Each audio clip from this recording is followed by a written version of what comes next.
Well, hello everyone and welcome to Moementum channel. We have an exciting video here for you. We're going to take a look at the top Canadian banks and discuss which bank is a better stock buy at this time in the stock market. Let us get into it. And we talked about it. The focus for this video would be on the 5 big Canadian banks that we have. These are Toronto Dominion Bank, Royal Bank of Canada, Scotiabank, Bank of Montreal, and CIBC, or Canadian Imperial Bank of Commerce. We'll be looking at these stocks and compare them based on 10 different financial metrics, and from there on assess them by giving them a star ranking. Just a quick disclaimer though, I'm not a financial advisor and these are my opinions based on my research and for entertainment only, and there's always significant risk when investing. You should do your own research and due diligence before buying any stock or investing. All right, let's take a look at the first financial metric, and it is market capitalization. You see here, according to the chart, for the past 10 years, how the market capitalization for these 5 banks have gone up and down over time. And currently, the largest market capitalization for the most part, as you can see, for the past 10 years, belongs to Royal Bank of Canada with $184.47 billion in market cap, followed by Toronto Dominion Bank in the second spot. And lastly, we have Bank of Nova Scotia with $94.93 billion in market cap. And there we have it, the three scoring. Royal Bank of Canada gets 3-star because it's the largest market cap, followed by Toronto Dominion Bank and Bank of Nova Scotia.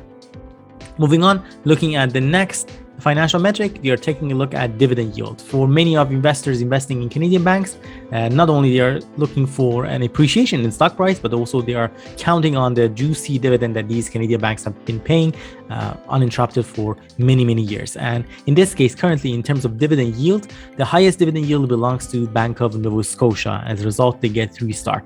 You can see here, currently their dividend yield is at 4.61%. On the second spot, in terms of the highest dividend payer, we have Canadian Imperial Bank of Commerce with a dividend yield of 4.01%. And lastly, on the third spot, we have Toronto Dominion Bank with a dividend yielding 3.83%. All right, let's move to the next financial metrics, and this is the revenue for these banks annually. There's no surprise that Royal Bank of Canada, being the largest bank in Canada, actually has also the highest revenue here, with as a result getting 3 stars. And they have a revenue of $43.42 billion, and this is based on their annual dividend. Toronto Dominion Bank with $43.28 billion, which is remarkable for Toronto Dominion Bank. And following that, we have Bank of Nova Scotia with their annual revenue of $31.09 billion. As a result, Bank of Nova Scotia gets 1 star here. Looking forward, we have diluted earnings per share. For those of you who might not be familiar, diluted earnings per share, or EPS, calculates a company's earnings per share if all of their convertible securities were converted. Dilutive securities aren't their common stocks, but instead securities that can be converted to common stock. And it is quite common to look at diluted earnings per share as a measure to assess the companies in terms of how much earnings they have. And it tends to always be lower as a result of that compared to earnings per share. And when reporting financial results, revenues and earnings per share are 2 of the most commonly assessed metrics, just for your reference. Here, Royal Bank of Canada actually is following on the second spot, because the highest point actually goes to Canadian Imperial Bank of Commerce, because they have actually $8.22 diluted earnings per share.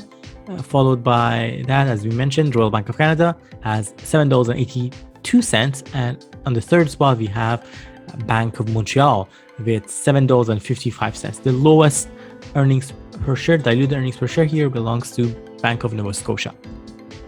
Moving on, we are taking a look at the net income. This is net income for trailing 12 months, the past 12 months. The highest rank here goes to Toronto Dominion Bank with a net income trailing 12 months of $15.66 billion. Not surprisingly, that close to that is Royal Bank of Canada. As you recall, they were going almost head to head when it came to their revenue, and similar here for net income trailing 12 months. On the second spot, we have Royal Bank of Canada with $15.40 billion in net income trailing 12 months. And on the third spot, we have Bank of Nova Scotia with $7.85 billion. All right, let us take a look at the next financial metric, and it is price to earnings ratio. Price to earnings ratio is the ratio of a company's share or stock price to the company's earnings per share. And the ratio is used for valuing companies and to find out whether they are overvalued or undervalued. It is just a ratio, so it's not reported in dollars value, but rather as a number. And typically, the lower the number, the better. But of course, you have to keep that and take a look at it with a grain of salt. The price to earnings ratio can be different quite extensively from one sector to another, and even for one company to another. That's why we want to always look at their historical trends for each of the company itself. What's their average price to earnings ratio, for example, in the past? How does that look compared to their competitors, as well as the sector as a whole? In this case, the lowest price to earnings ratio actually belongs to Toronto Dominion Bank with only a ratio of 9.72.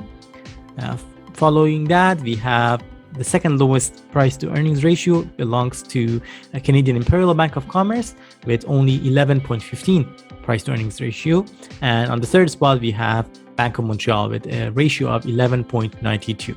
If we look at here, for example, for the Toronto Dominion Bank, earlier on in 2021, almost like by March or so, their actually price to earnings ratio was much higher. So this is actually the lowest price to earnings ratio that they have had so far in 2021. But of course, look at the timing of March of 2020 and how amazing and how kind of a wonderful price point you could have got in terms of valuation from a price to earnings perspective had you bought any of these banks back then. This chart, we are showing a 5-year trend just so that it's a little bit more visible and easier for you to follow. All right, moving on, we are going to take a look at the profit margin. Profit margin gauges and assesses the degree to which a company is making money. It represents what percentage of their sales or revenue has actually been turning into profits. Obviously, the higher the profit margin, the better, and the percentage figure indicates how many cents of $1, let's say, of a profit the business is making for each $1 of their sales. So let's say the company, in this case, as you notice, the best profit margin, it belongs to Toronto Dominion Bank with a profit margin of 36.2 or almost 3%. That means for every $1 that Toronto Dominion Bank has in sales, they are converting, almost having 36 cents in profit. The second best profit margin goes to Royal Bank of Canada with 34.24%, and the third best one is for Canadian Imperial Bank of Commerce with 30.82%. The worst one actually belongs to Bank of Nova Scotia with 25.52%. Moving on, in terms of the price to book value, the lowest is the number, the better. Price to book value is a financial ratio used to compare a company's book value to its current market price. Book value is an accounting term denoting the portion of the companies held by the shareholders at accounting value. And in other words, book value is company's total tangible assets less its total liabilities. If you get a company at a lower price to book value, it is a safer investment overall, at least looking at that one financial metric in itself.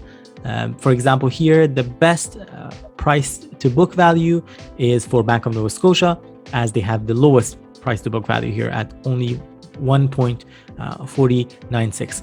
Look at that though, just how remarkable it is. Had you bought these banks, for example, closer to the March of 2020 declines, for many of them, you could have actually bought them under their book value. So the book value of the companies, whatever that was, you could have actually got them even cheaper than what their on paper the company was worth per share. That could have been a wonderful opportunity for investors to get in. Those are some of the trends that you want to keep a close eye on, just to make sure. The one that has the highest price to book value at this time is Royal Bank of Canada. But overall, look at that.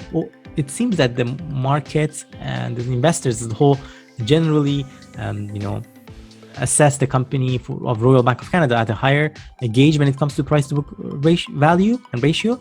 For the most part, you can see it's hovering over 1.80 for majority of the time, except for that, as I mentioned, March of 2020 and the time frame of around that it dipped under 1.80 ratio in terms of price to book value. The second best price to book value is actually for Bank of Montreal, and the third one goes to Toronto Dominion Bank.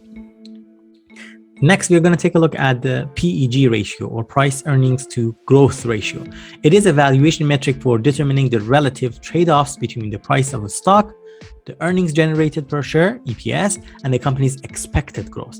It is assumed that by dividing the price to earnings, which we talked about, and dividing it by the earnings per share growth rate, the resulting ratio is better for comparing companies with different growth rates.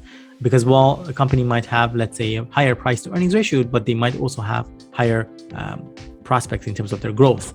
And similar to price to earnings ratio, when we are looking at PEG, we would like to take a look at the company ideally that has a lower price to earnings to growth ratio. And that means that the stock is undervalued more compared to the other ones. In this case, the best price earnings to growth ratio is actually for CIBC with the ratio of 0.13, followed by Bank of Montreal, and after that we have Bank of Nova Scotia.